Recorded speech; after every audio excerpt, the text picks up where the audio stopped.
بسم اللہ الرحمن الرحیم۔ السلام علیکم عزیز طلبہ، اسپرٹ آف اسلام چینل میں ایک بار پھر خوش آمدید۔ آج کے اس لیکچر میں سندھ بورڈ کی 9th کلاس کی اسلامیات کے لیکچرز کے سلسلے میں آج ہم باب اول میں شامل سبق قرآن مجید کا تعارف قرآن کے نام کو پڑھیں گے۔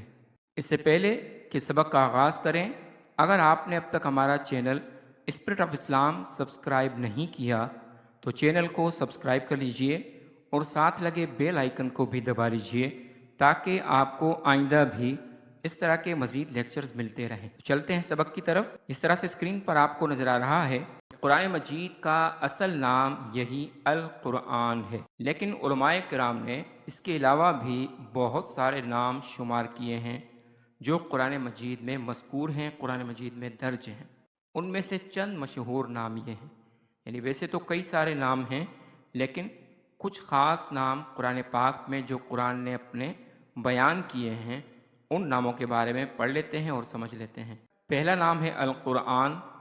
اس کا مطلب ہے کلام پاک کا یہ اصلی اور ذاتی نام ہے۔ جس طرح سے اللہ رب العزت کا ذاتی نام اللہ ہے اور اس کے صفاتی نام مختلف ہیں، رحمان، رحیم اور کئی سارے صفاتی نام ہیں، اسی طرح سے قرآن مجید کا ذاتی نام القرآن ہے۔ اس کے علاوہ باقی تمام نام اس کے صفاتی نام ہیں۔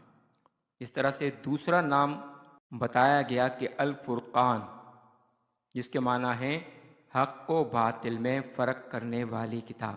تیسرا نام ہے الذکر، جس کے معنی ہے نصیحت کرنے والی کتاب۔ اس طرح سے قرآن مجید میں اللہ رب العزت نے فرمایا اِنَّا نَحْنُ نَزَّلْنَا الذِّکْرَ وَإِنَّا لَهُ لَحَافِظُونَ، کہ ہم نے ہی اس ذکر کو نازل کیا ہے اور ہم ہی اس کی حفاظت کریں گے۔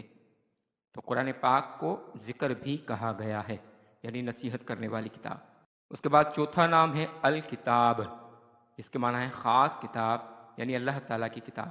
عربی زبان میں جب کسی اسم کے ساتھ، کسی ناؤن کے ساتھ، جب کسی اسم سے پہلے، کسی ناؤن سے پہلے الف لام لگا دیا جائے تو وہ اسم معرفہ بن جاتا ہے، اور اسم معرفہ پراپر ناؤن کو کہا جاتا ہے۔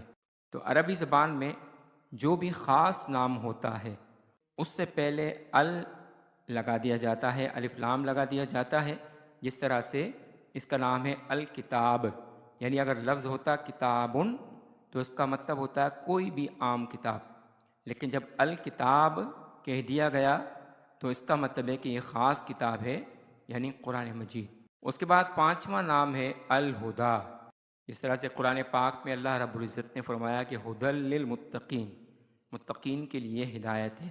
تو الہدا بھی قرآن مجید میں لفظ بیان کیا گیا ہے جس کے معنی ہے راہ دکھانے والی کتاب یا ہدایت دینے والی کتاب۔ اس کے بعد چھٹا نام ہے النور، جس کے معنی ہے روشنی والی کتاب۔ یہاں روشنی سے مراد گمراہی کے اندھیروں سے نکال کر ہدایت کی روشنی دینے والی کتاب ہے۔ اس کے بعد لفظ الحق، جس کے معنی ہے ثابت شدہ کتاب، یعنی اتھینٹک بک۔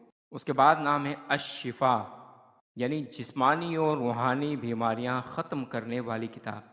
یعنی قرآن مجید میں اللہ رب العزت نے یہ خصوصیت رکھی ہے کہ یہ پڑھنے والے کو روحانی طور پر بھی فائدہ دیتی ہے اور جسمانی بیماریوں کے لیے بھی قرآن مجید کی تلاوت یا اس کو پڑھ کر دم کرنا نہ صرف فائدہ دیتا ہے بلکہ احادیث مبارکہ سے بھی ثابت ہے۔ تو الشفا کے معنی ہے جسمانی اور روحانی بیماریاں ختم کرنے والی۔ اس کے بعد نام ہے التنزیل، جس کے معنی ہے اتاری ہوئی کتاب۔ تنزیل من رب العالمین قرآن پاک میں آیت ہے کہ اللہ کی طرف سے نازل کی گئی یا اللہ کی طرف سے اتاری گئی۔ عزیز طلبہ، امید ہے کہ آپ کو آج کا لیکچر پسند آیا ہوگا۔